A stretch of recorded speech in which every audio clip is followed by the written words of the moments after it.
All right, everybody, let's get this party started. This is the Unhappy Gilmore Show, powered by Green Legion Radio and part of the Green Legion Radio family. We thank you for joining us tonight from wherever you may be as we join you here from our humble abode. So wherever you're at and whatever service you're choosing to use to listen to us, we thank you for that. I always recommend YouTube, but ultimately that's entirely up to you. So wherever you're at, pull up a chair, turn the volume up in your car, or go ahead and kick back at work if you're still on the company dime.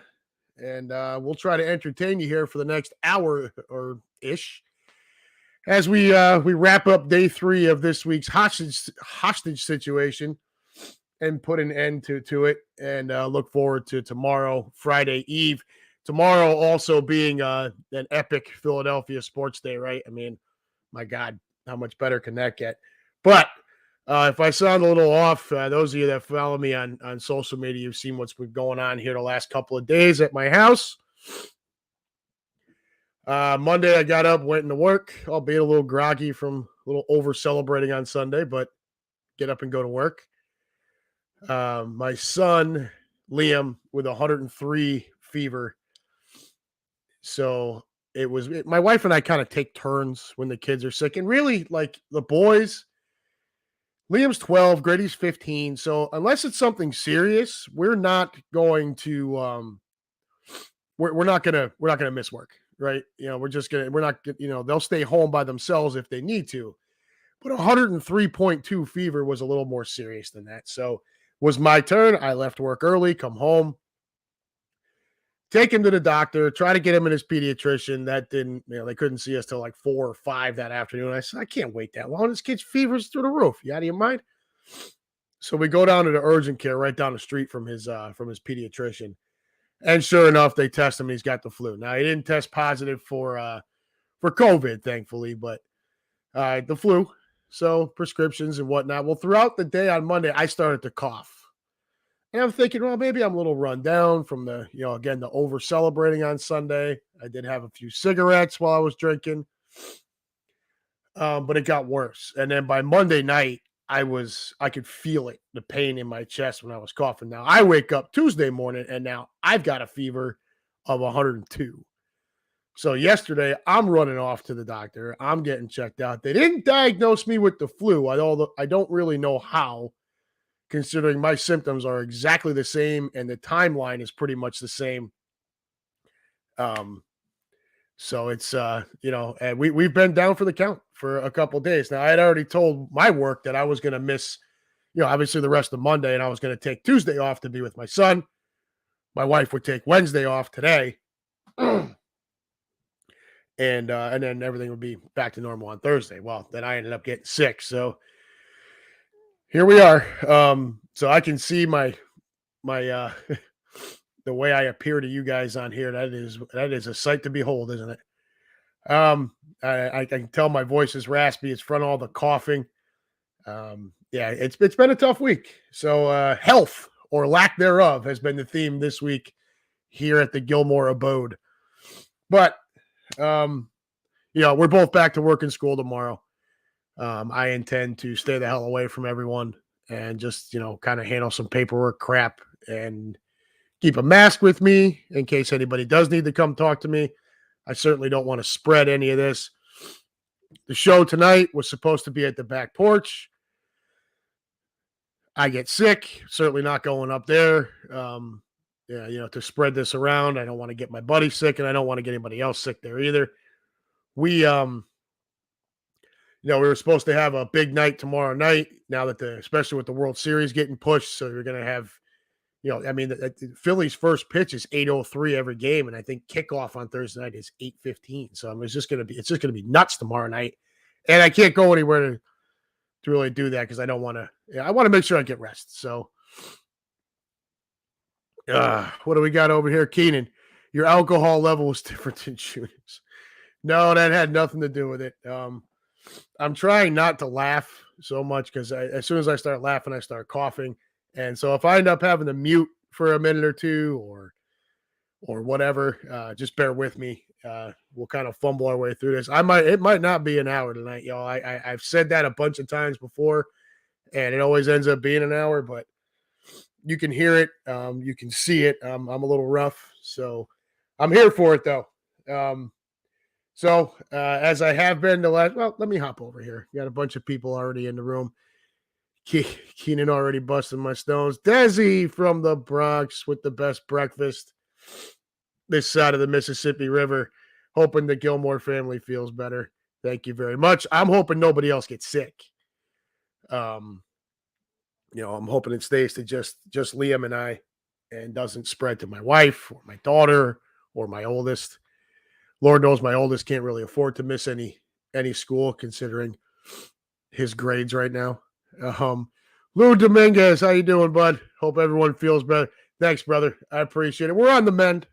We're getting there. It's just, kind of blew the plans for the show this week and then, the plans for tomorrow night. My boys over there at the back porch are just going to have to hold it down without me tomorrow night because I'm not going to, I got to make sure I'm back to 100%. So we're going to chill through the weekend and get back right. So we got Lou here again. Could be worse. You could be a Commodes fan. They're all sick, every one of them. And I did just see, just before I went live here, my phone buzzed that the U.S. Attorney's Office is investigating the Commodes over alleged financial improprieties. So not having had enough time to really read through this, of course, because it just came through before I went live here. We all knew what was coming down the pipe there. Snyder's been in some hot water for a while. He's threatening to blow the whistle on like the whole league or whatever. But the bottom line is he's in deep shit. And it sounds like it's unfortunately for us as Birds fans, it sounds like he's going to have to sell the team. Which stinks because I was perfectly happy letting him own that team for the rest of his life, considering the awful decisions that he makes and how terrible they've been. I mean, what could be better? And then down in Dallas, you got, the worst GM that thinks he's the best GM on the planet. Yeah, Jerry can live for 300 years. Go ahead, dude. At any rate, I'll read over that as best I can, and we'll be a little bit more prepared to talk about it next week. Forgive me for being a little subdued tonight. Wardell Ward, go Birds! You're damn right, my brother. Stu Fredericks, where are we going tonight? In Houston now. Would like to watch Phillies around our fans. Look, hey, Stu, I'm not in Houston with the Green Legion or anything, but I can tell you there will be no shortage of Phillies fans down there. You should not have any trouble finding a place to go. I don't know if you traveled down there with the Green Legion. If you did, just go ahead and respond here and say that you did, and we can try to figure that out for you. But if you didn't, it really, I think there's going to be a lot of Phillies fans out in Houston tonight, either, coming in ahead of the Eagles game tomorrow, getting a couple of World Series, being ready for the World Series, man. I think it's a really exciting time. So you should be able to go enjoy it. Delco Jesus, blessings for better health, man. I appreciate it.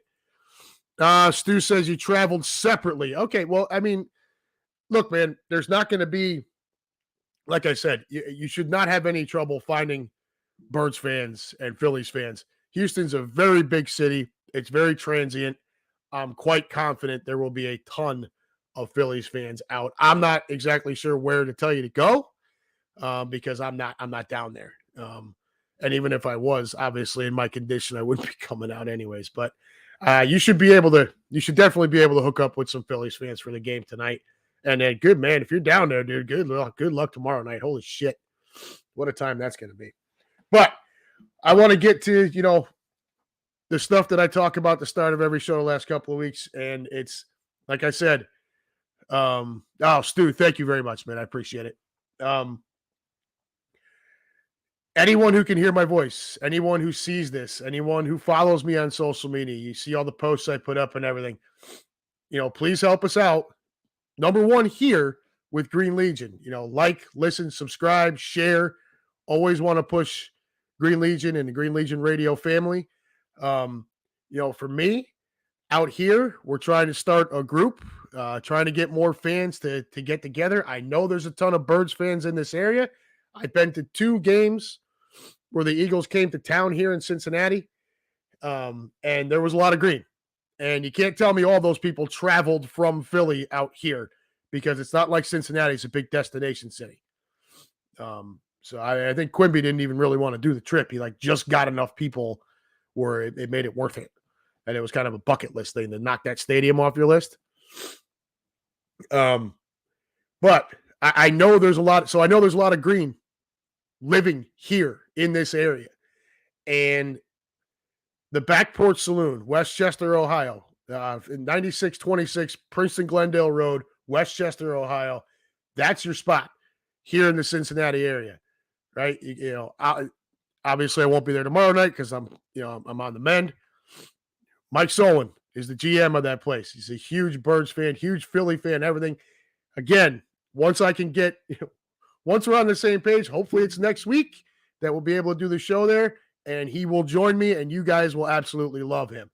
He called me earlier, wanted me to talk about something with the song that they play at the bank. I'm not all that familiar with it. So I told him I was going to leave that for him. I think it's better coming from him. It might ruffle some feathers the way he wants to deliver it, but hey, he's still Philly through and through. So, he's the GM over at the Back Porch. I've got another friend, John.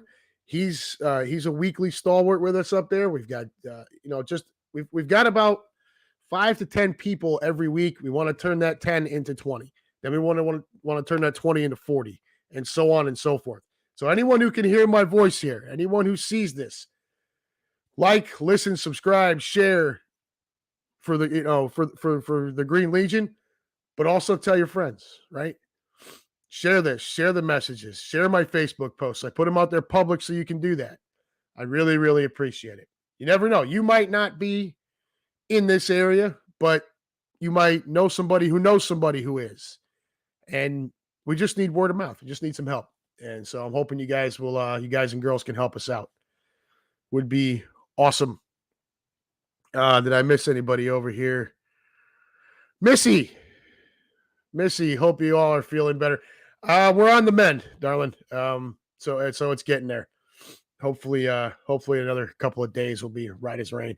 It is hot as hell up here in this bedroom, though. And that's been the thing since late last night into today, where it's just been hot and cold, right? I'm freezing cold, and then I sweat my ass off, and then it's just a pain in the ass. I just want this to go away. So, all right, that's where we're at with the Back Porch and the push out here in Ohio. Again, so last week, my buddy Mike, he had something to take care of. This week, I'm not feeling well. Hopefully next week we can get the show over to the Back Porch, and the two of us can have some fun with all of you. And then as far as the Green Legion, you've always got your home tailgates. But if you guys are looking for a trip and you haven't booked one yet, and you still want to jump on something, Indianapolis, right? Indianapolis should be a good time. It's just a quick thing. You're in and out in a couple of days. Supposedly the fans are really cool. I've never been there, even though I only live, an hour and a half, 2 hours away from it. I've actually never been to a Colts game, so I can't speak firsthand. But everyone that I know is pretty much not a Colts fan, and they've gone there and they've come back with nothing but nice things to say about the Colts fans. I don't know how they're going to react to us. But apparently they're pretty chill, pretty laid back. So sounds like a good time. I know the place, the kind of base of operations, the Nevermore out there sounds pretty interesting. So it should be a fun trip. But I know Michelle and I will be there. My friend Mike at the Back Porch and his fiance, they'll be there. John and his girlfriend, they'll be there. So that's at least 6 of us from this group here that are going to be out there. So book that trip if you haven't already, and hope to see you there in Indianapolis. Oh boy, am I on a struggle bus tonight. All right, what do we got over here? Russ Taylor, fuck the Astros. You damn right, bud. I'm with you. And Russ also wants to add that he has no friends that can be used against me in a time of war. You guys are too much. I'm trying not to laugh because it makes me cough really bad. So bear with me here. All right. So, like I said in the teaser, boy, I really can't think of anything to talk about tonight. I mean, has there been like was there something big that happened last night? Was there some football, some 7-0 football team that happened on Sunday? Yeah. We'll start with the Fighting Phils. 2-1 World Series lead, and man, that was impressive last night. That was absolutely impressive last night. In my condition, I did not make it the whole game. Obviously saw the Harper home run. I saw Bomb's home run, but then I started to fade. So, and then I woke up like right at the end of it, 7-0. I'm like, holy cow, dude. And then I caught the highlights, Schwarber's massive homer. And you hit 5 dingers last night, right? I mean, I think it's kind of obvious that, whatever Harper whispered to Bomb was about McCullers tipping his pitches, right? I mean, that has to be what that was. Especially when they went to Bomb, we were like, hey, what did he say to you? And he's like, that's between him and I, which I thought was awesome. But then you come out later and you see, and you can see it. If you see the still shot pictures or even the video, you can see where he, looking back at it now, when he was throwing a fastball, his leg kick was different than he was on a breaking pitch. So, shame on him. And how about poetic justice, right? So the Astros had to sign steal and bang on drums and use buzzers and all kinds of shit. And here's the Philadelphia Phillies, who, by the way, are now 6-0 at home this postseason. Nothing but the naked eye because McCullers was just sloppy about his delivery. I thought that was great. Houston, see, that's not cheating. That's gaining a competitive advantage based on your players' stupidity, your players' lack of mechanics. That's just, you know what that was last night, Houston? That was just Philadelphia being better than you. Plain and simple. Now, 5 homers en route to a 7-0 win and a 2-1 series lead. You're 6-0 at home. And in this postseason, and there's 2 more in Philadelphia. Now, look, the Houston Astros can be very tough. We all know that. I don't think it's going to surprise anyone if the Astros come out and win tonight. All of us, of course, are rooting against that, right? I mean, I think at this point, the Houston Astros have kind of become another one of those teams where it's like, if you're not a fan of them, you just flat out hate them. So, sign me up. I know all of you, obviously. But tonight you move on to Nola versus Javier. So it's going to be time for Aaron Nola. He's got to get right. Okay, he's had, so he was great against the Cardinals and the Braves. He was great. The 2 starts, he's 12 2/3 innings pitched, 9 hits, 1 run, not earned. Okay, not earned. Just 3 walks and 12 strikeouts in those 2 starts. He was unbelievable. Since then, he's gone up against the Padres, went 4 2/3, gave up 6 runs on 7 hits, including 2 homers. And then game 1 against Houston, 4 1/3, 5 runs, 6 hits, 2 home runs. So it's not been awesome since the early rounds. Excuse me for just a second, y'all.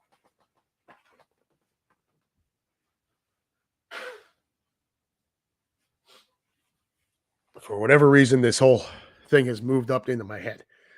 So he's going to have to get right. Noah's got to find that, where he was against the Cardinals and the Braves, or at least find somewhere in between, because you come out and you pitch 4 innings and get shelled like that again. Well, it's going to be a tight series. Now, Javier, on the other hand, for the Astros, he went 5 1/3 scoreless, giving up just 1 hit to the Yankees in the ALCS. I mean, if you listened last, last week, you know that there's nothing to be all that impressed about there, right? The Yankees were atrocious. I ripped that whole franchise apart last week from the owner on down. So, but it's still 5 1/3 and just the one hit. He's pitched 26 2/3 postseason innings in his career in 13 games, and the only start he's had in the postseason was that one against the Yankees in the ALCS. He's 3-1 with a 2.70 ERA. However, his only other World Series appearance came last year against Atlanta in Game 3, and he got smushed. 3 innings pitched, 4 runs on 4 hits, gave up 3 home runs. So I don't know what it is with some of these Houston pitchers. Like, take a look at Justin Verlander. If you look at the rest of his postseason record, if you take out the World Series, he's 15-5 with like a 3 ERA. In the World Series, he's 0-6 with a 6 ERA. Now you got Javier, who's 3-1 with a 2.7 overall ERA in the postseason, but his only World Series appearance last year, 3 innings pitched, 4 runs on 4 hits, 3 of them being home runs. So, I mean, look, this kid can be had tonight, man. I mean, it's not I mean, just look at that line. He was shitty. Let me hop over here for a minute. This room's been blowing up a little bit. Keenan Harmon, Gilmore, ask Q about the excitement at Sunday's tailgate. DJ Tree had to cut the music short. I will be sure to ask that question. That sounds I don't know if that's interesting or unpleasant, but and then Russ, we got here. Adam, don't make me send you a. Oh, please don't, dude. If I start cracking up, I'll be coughing all over the place. I appreciate it. Maria, how you doing, darling? Their bats were on fire. Yeah, absolutely, they were. As Maria, again, you're such a trooper. Hope you feel better. Thank you. We'll get better. We're on the mend, so we'll get moving. We'll get all better by the end of the weekend and be right as rain going into next week. Russ Taylor, take a look at Justin Verlander's wife, Kate Upton. Yep, we're not going to read that right now. Motorboat. Guys, this is my mother, Joyce Russ. Hope you guys feel better ASAP. Thank you, Mom. Appreciate it. That's my mom. She's back home in Connecticut. All right. So, talked about the pitching line, talked about the game last night and how great that was for you guys. But for me, and I'm sure for you guys too, for some of you anyways, I'm sure by now all of you are aware of what happened. So Penn State has like a seismograph thing in Philadelphia. When Harper hit that home run, it registered on that seismograph, which means that not just Citizens Bank Ballpark was shaking, but the city of Philadelphia shook. Now, I've been inside Yankee Stadium, old Yankee Stadium, when it would get real loud and it would shake. Last year in Denver, that upper level, because it's metal and people stomp on the metal, it shakes. I think that's pretty much it. Yeah. I don't know if the link shook the night that Dawkins' number was retired, but I know when the Giants missed that field goal, it was about as loud as I've ever heard a football stadium. So, but those are stadiums, okay? I've never been in New York and felt the whole Bronx shake before. I've never been in Boston and felt the whole city shake. I've never been in any city and felt it shake. So what this tells me, and it's not something I needed to know, and it's certainly nothing that any of you needed to know. Well, at least not most of you anyways. But for those of you that aren't like over the moon sports fans or whatever like that, you just don't realize the passion level in the city of Philadelphia for these teams. Look, I posted the thing about the seismograph on a Yankees versus Red Sox group that I am a part of.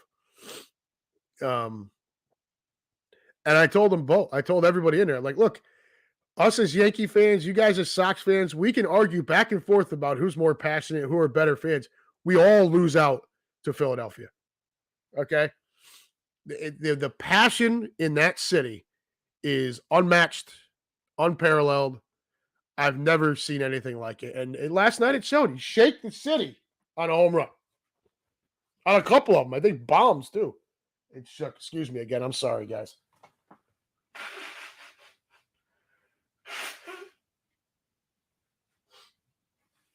Oh, man.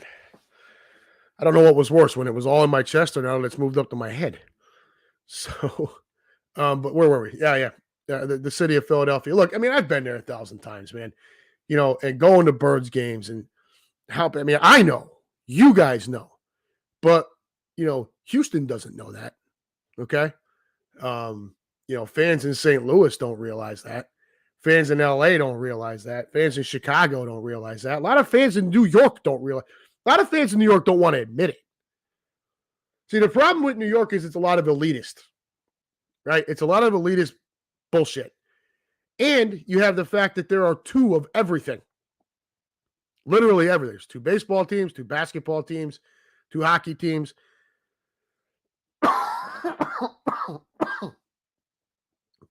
Two of everything. 2 football teams, although the football teams are both in Jersey. So the city's divided. Philadelphia, there's not. There's just this group of teams. It's the 6th largest city in the country, and it's probably the loudest city in the country. Now, if everybody in New York stood up and yelled, obviously there's more people there, but it's not just about standing up and yelling. It's about what you're yelling about, the passion in that freaking city, how loyal and blue collar. And that brings me to Bryce Harper. Okay. Look, I will tell you straight out, when him and Manny Machado were both free agents a few years ago, there was talk that the Yankees were going after one, the other, or both. And I didn't want any part of either of them. Okay. Because there was the whole prima donna punk kind of attitude that, Harper carried himself with, and that Machado carried himself with. And then Harper signs in Philly. And I'm like, if there's a city that's not going to put up with any prima donna shit, it's Philly. You can get away with that in New York, some other, LA, obviously. You're not getting away with that in Philly. And to Bryce's credit, he has made he's made me do a 180 on him. He has completely embraced that city, its work ethic, its fan base. The guy and Russ right here, Russ Taylor, perfect. Bryce gets it. He does, dude. He gets it. He gets what that city's all about. He gets the whole thing. He has completely wrapped his arms around that city, and it is absolutely awesome. Lou Mancini, Bryce just achieved Kelsey status. Do you think he's got to live? You think he's got to win one first, or I don't know. I think he's probably got to win one first, no? But I mean, I get it. I get what you're saying, though. That he's making that city his own, and to his credit, because he had some question marks when he left Washington. Those have all been answered. Lou Mancini, hi Joyce, love your son. You did a great job raising him. I appreciate you guys giving my mother a shout out there. Hello, Adam's mom. Your son is completely bananas. She knows that. What do we got here? Lou Mancini. That home run shook Washington Avenue in fear. That's exactly what I'm saying, Lou. It wasn't just the stadium and like that area. The whole city shook. So the stadium went berserk, and then every bar, restaurant, home, everything in the area just went nuts. And it registered on a machine that measures earthquakes. So congratulations, Philadelphia.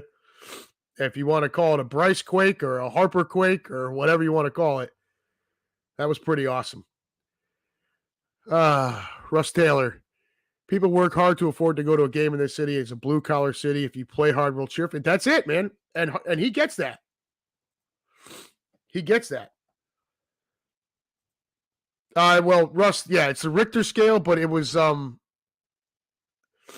machine is a seismograph. So that's what they were using. That's what Penn State has set up there. It registered on their freaking seismograph, which was absolutely unbelievable. Whatever it is. Thanks, Russ. Appreciate it. All right. Well, look, I can't be happier for you. Look, it's the series. The series isn't over yet. Obviously, still got more work to do. But I mean, I'm on your side. There's pretty much every baseball fan that's not an Astros fan is on your side. And look, if Nola can get right tonight, man, I think you guys take a 3-1 lead. And at that point, like, I'm not even sure that series gets out of Philly. If you guys win tonight, that's a 3-1 lead. That means Houston has to win Thursday night in Philly in front of that crowd who's going to be chomping at the bit to celebrate a World Series. You think that thing registered on a seismograph last night? Let this thing go to let Game 5 be a potential clincher, and Harper hits a home run. Forget it. There will be an actual earthquake in Philadelphia. But yeah, look, I think you're set up well. I think you take you take what you can get from Nolan tonight, but he does need to get right, especially if this somehow turns into a long series. It ends up back in Houston. You want to, he needs to get right for his own confidence level. Keenan Harmon, that was Penn State's Brandywine campus, about 10 miles from the stadium. Got it. There you go. Awesome. Either way, dude, you set off a seismograph cheering for a home run. It's pretty badass, dude. 10 miles from the stadium. That's a long way off to be shaking the concrete. That didn't come from just the stadium. So, go get them tonight, Phils. Ring the bell again. I'll be tuned in for as long as I can keep my eyes open. I am still under the weather.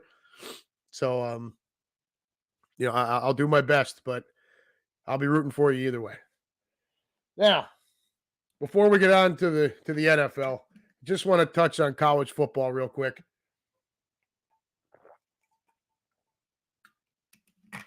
And the CFP rankings came out. That's the playoff rankings for college football. So the first batch of them came out this week.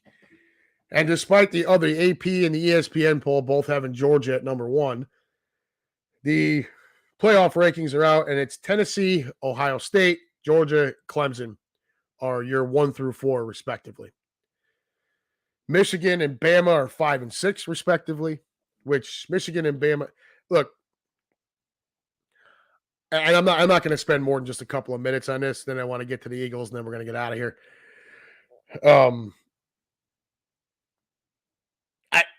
I don't think Clemson belongs in the top 4. I think the ACC is a joke. This is not basketball. This is football. Okay. The fact that the ACC has 5 teams in the top 25 of these initial rankings is a joke to me. Wake Forest, North Carolina, NC State. Come on, man. Give me a break. And that quarterback, what's his name? DJ Uigui Galunga, or whatever the hell his name is. I think he's garbage. They pulled him last week against Syracuse, and that's when Clemson came back and won the game. I think he ain't shit. And I don't think the ACC is much either. Wake Forest. Wake Forest is 21st in these initial rankings, and they just got the hell beat out of them by Louisville. Again, this isn't basketball. This is football. Louisville hasn't had anything to talk about since Lamar Jackson was there. And they just throttled I think 42-21, I think was the final of that game. They just smashed Wake Forest, and Wake Forest remains in these. It's a joke. It's a joke. The other one is Georgia. I don't think Georgia should be third. I still think Georgia should be at the top. I'm not trying to take anything away from Tennessee and what they've done so far, especially with that big win over Alabama a few weeks ago. But, to put Tennessee at 1 and Georgia at 3, I think is a bit of a slap in the face.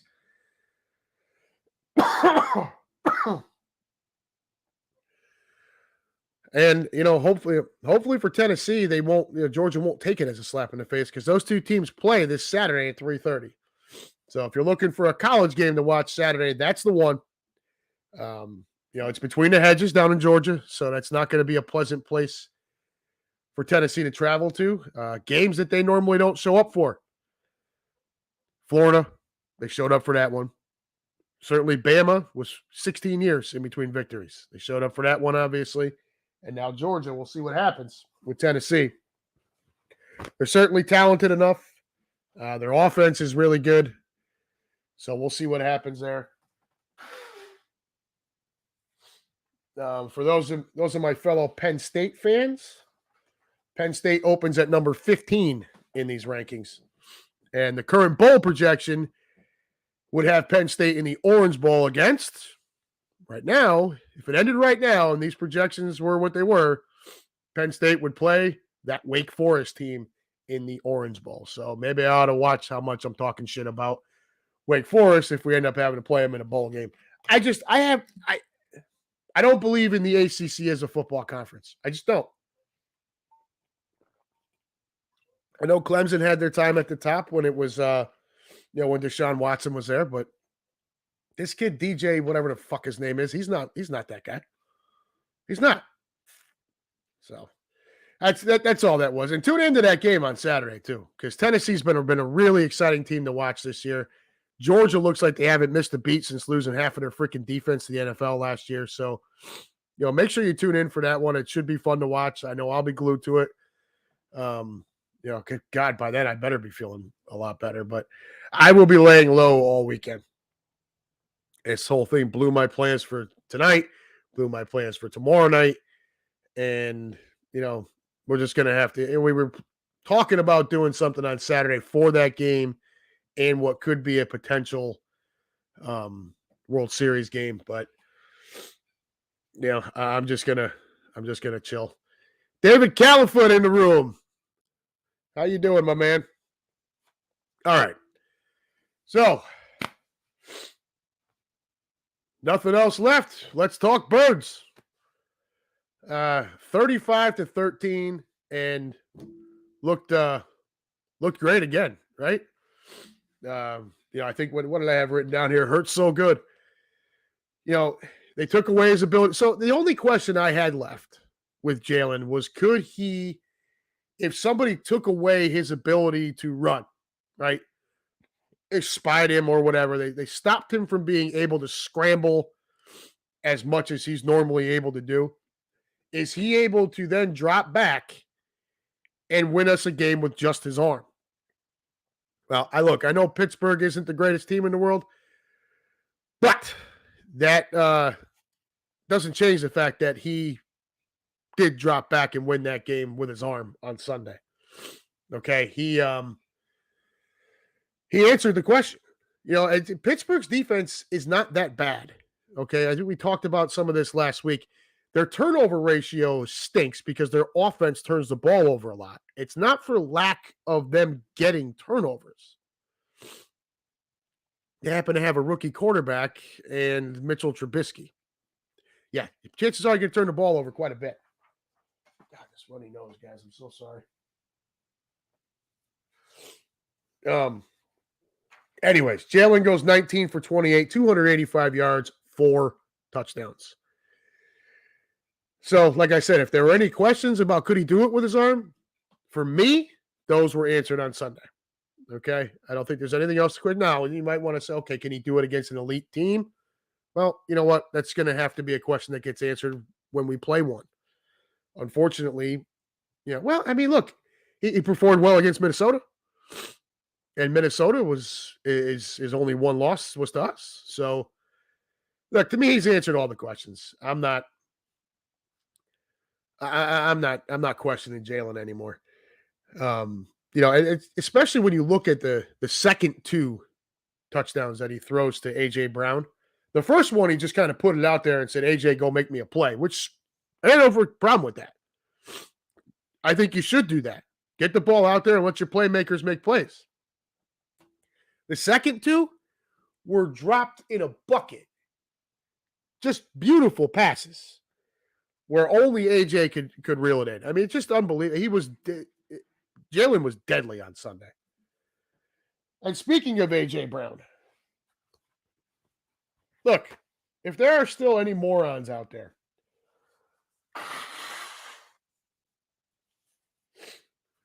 who don't think that trading the picks was the right idea, do me a favor. Tell them to kindly remain silent while the adults talk about football. Okay? It was obviously the right move. 6 catches, 156 yards, 3 touchdowns. He almost had a fourth one if he doesn't get tripped up. He now has 39 catches, 659 yards, and 5 touchdowns. The wide receivers on the Titans combined have 51 catches, 658 yards, and 1 touchdown. That's the 1 touchdown. That's the wide receiver group on Tennessee. A.J. Brown is outperforming the entire Tennessee wide receiver corps.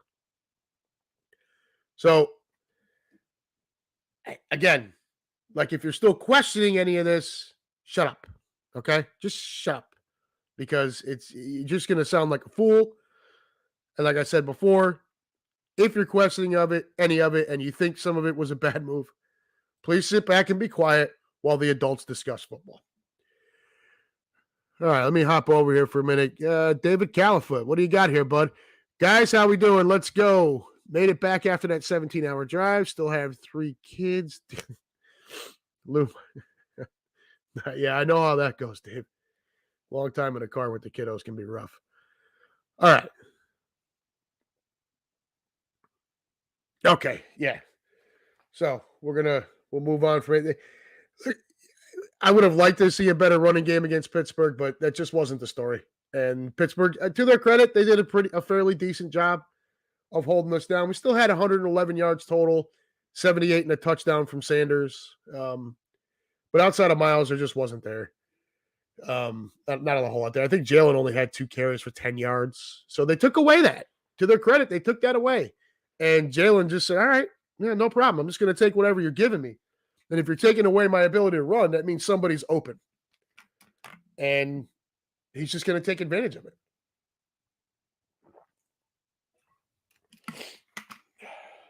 We could talk more about the run game. I prefer to move on from it and go to more fun, which was once again the defense. Now, it's a huge bummer losing Jordan Davis. We all know that, right? You know, especially here on Green Legion Radio, we were all very high on him all throughout the offseason, leading into the draft, of course, and on draft night. And then thereafter, he had been his percentage of plays had been increasing pretty much every week. He had been making an impact, and now, you know, he is on IR, which means he's out at least 4 weeks. A guy that size with a high ankle sprain, it's probably more like 6, y'all. You're talking about 6'6", 340 pounds on a high ankle sprain. I mean, look, you call it 6 weeks. It could end up being a problem the rest of the year, which is a huge bummer. I thought he was doing a really nice job. But let's talk about some positives from the defense from Sunday, and there were plenty of them. C.J. Gardner-Johnson, another huge game. 8 tackles, a sack, another pick. I think he's had, 20 tackles, 4 interceptions, and a sack in the last, 3 games, something like that. Some outrageous stat. He's been absolutely incredible.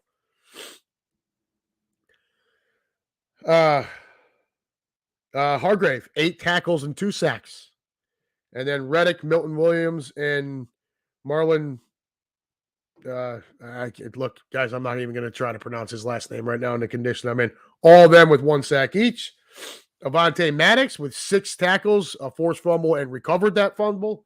Just all around, once again, another all around great performance from the defense.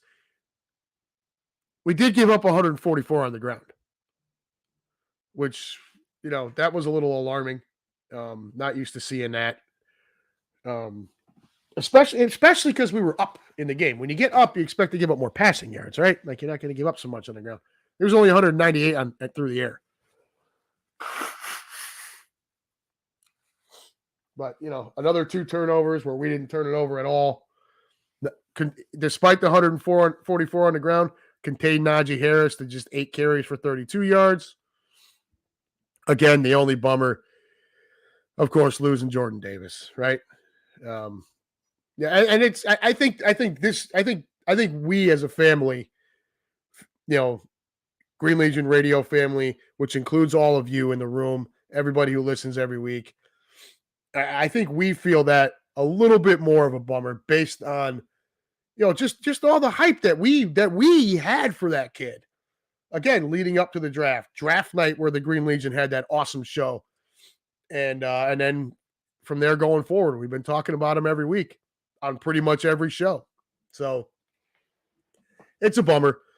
He'll be back. But yeah, Lou Mancini hits it right on the head. Losing Davis hurts, but next man up. And that's the mentality that the team has to have. Somebody has to step up, and they did a fine job of it on Sunday. I don't think it'll be any different tomorrow night. We're going to get into tomorrow night in just a minute before we get out of here. But, just another good performance. I think the biggest takeaway from Sunday, they actually performed a little better in the second half, right? So it wasn't this oh shit moment like against Dallas in that third quarter. We were like, what the hell's going on here? They were able to end the game. 35-13 is a good, healthy, proper rogering. So what am I missing over here? David Califoot. Any news on that guy that collapsed? That was scary moment at the end of the tailgate. Oh shit, is this what you guys were talking about earlier? Keenan, he's alive. Scared the buzz right out of me, though. He woke up with chest pains that morning and goes to a tailgate instead of the ER. Holy shit. Guys, I've been down for the count. I didn't see it. Keenan and guys, is this what you were telling me to ask Quimby about earlier? Just let me know. But we're gonna move on to Thursday night. Obviously, Thursday night's gonna be a great night for Philadelphia sports. No doubt about it. Regardless of what happens tonight in the World Series, first pitch Thursday night, 8:03. Kickoff of the Birds at Texans. I think it's like 8:15 or something like that. I got to look it up. That's a bad move. This is bad form on my part. I should have had this already pulled up. Yeah, 8:15. So I was right. So yeah, 8:03 first pitch, 8:15 kickoff. Astros at Phillies in the World Series. Eagles at Texans. Looking to go 8-0. Going to be a great night. Obviously we're looking for victories in both. I understand that the quick turnaround and travel halfway across the country can get people a little nervous about Thursday night's game. I think they've had the right mentality. We saw that almost right away after the game. Jalen Hurts was vocal, saying, all right, enjoy it a little bit, but then it's time to get back. And, 4-day turnaround. We got to get moving. Could it be a trap game? Yeah, I guess. Traveling, you got a division game the following week on a Monday night. Big win against Pittsburgh this past Sunday. I mean, I guess it could be. This team doesn't strike me as the type that's going to allow that kind of shit to enter their head. They came out flat against Detroit week 1. And aside from some second half problems, they've been pretty. They haven't come out flat really at any point. So let's take a look at Thursday's matchup a little bit, and then we're going to go ahead and call it a night. Again, 4 days between games is tough, especially when you got to travel halfway across the country. I get it. I don't like it. If anything, this should have been a home game, but then somebody else has to travel on a short week. I guess there's really no way to make it fair for everyone.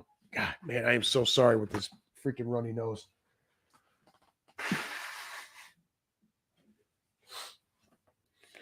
But, guys and girls, what have I said every week so far? Every week, we are the more talented team at like every position. Again, now you want to tell me Dameon Pierce is the best running back out there between both teams? Okay, I can buy that. He's definitely their best weapon. 121 carries, 539 yards, 3 touchdowns, 20 catches, 98 yards, and 1 touchdown. So, he's their best weapon. Do we need to be aware that Brandon Cooks is on this team? 32 catches, 354 yards, and a touchdown? Sure. Am I worried about it with Slay and Bradbury back there? No, I'm not. Do we need to worry about their passing? Do we need to worry about their passing game overall? No. Okay. Davis Mills, 63% completion percentage, 1,502 yards, 8 touchdowns, 6 picks, 81.9 rating. There's nothing to write home about. I got to be really honest. If we're not stacking the box like all game long and coming after Davis Mills on a regular basis, I'm going to be pretty disappointed.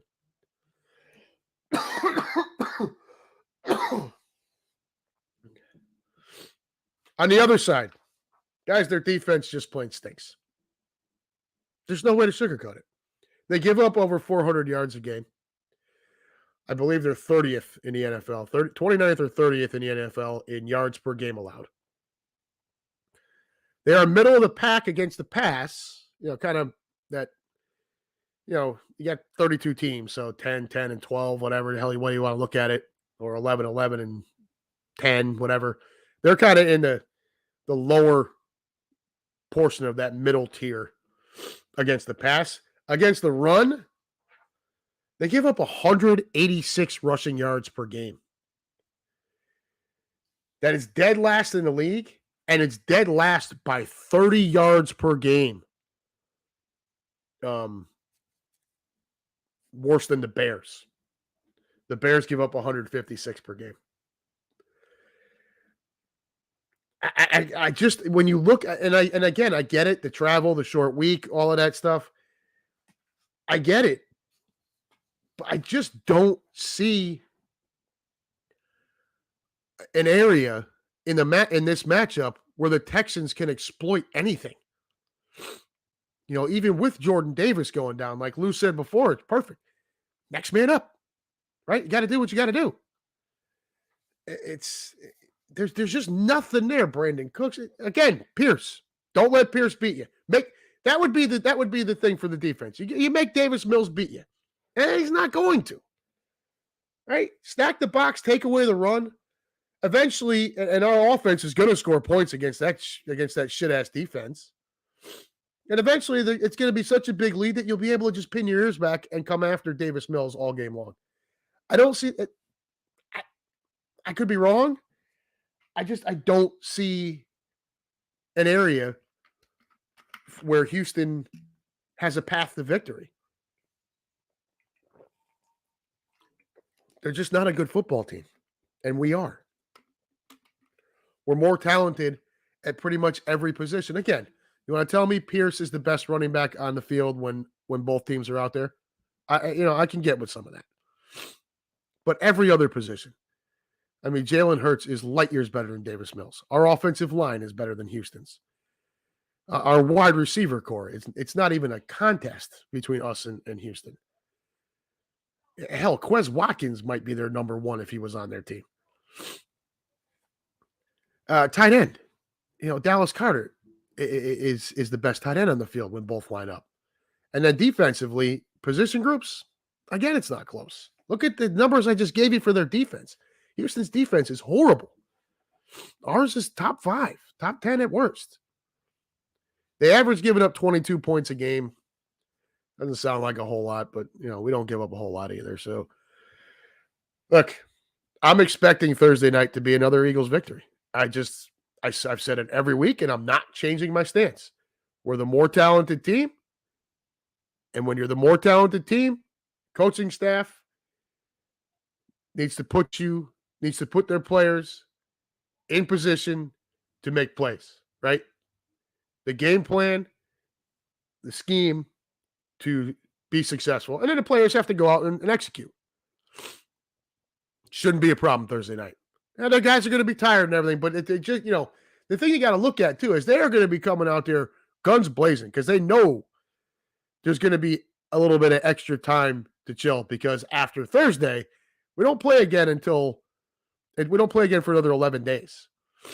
So they can let it all hang out and there's going to be extra rest coming. I think that's another thing that people aren't taking into account. Yes, the travel stinks, time difference, short week, blah, blah, blah. But there's also this other side where there's incentive on the other end of it.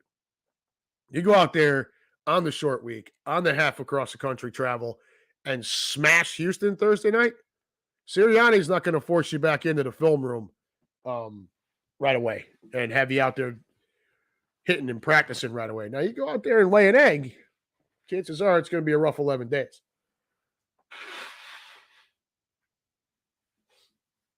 I think the boys take care of business on Thursday night.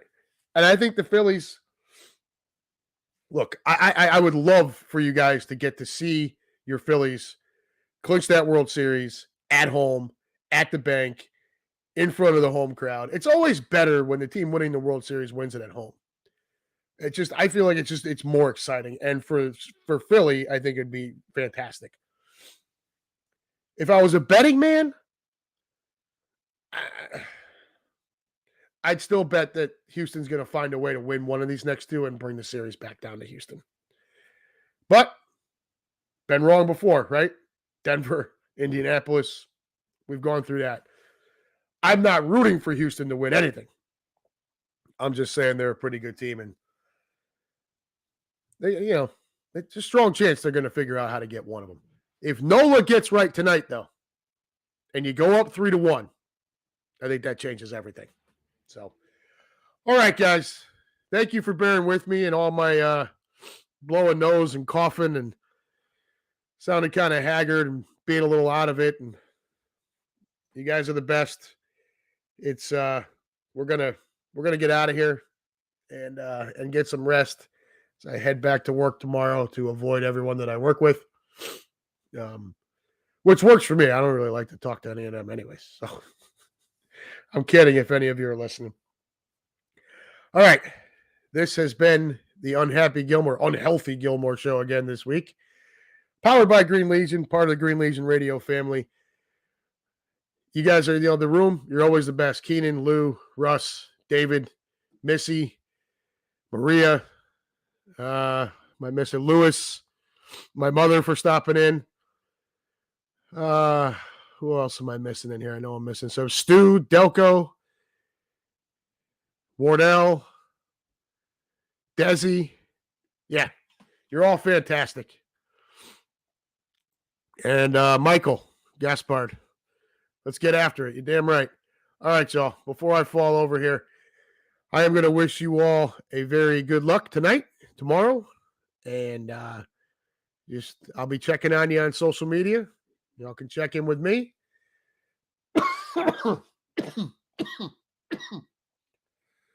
Go Birds tomorrow night. Y'all ring the bell tonight. Tomorrow, ring the bell. Bring that energy like Philly always does. And we'll talk to you soon. Thanks, everybody.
All right, guys and girls.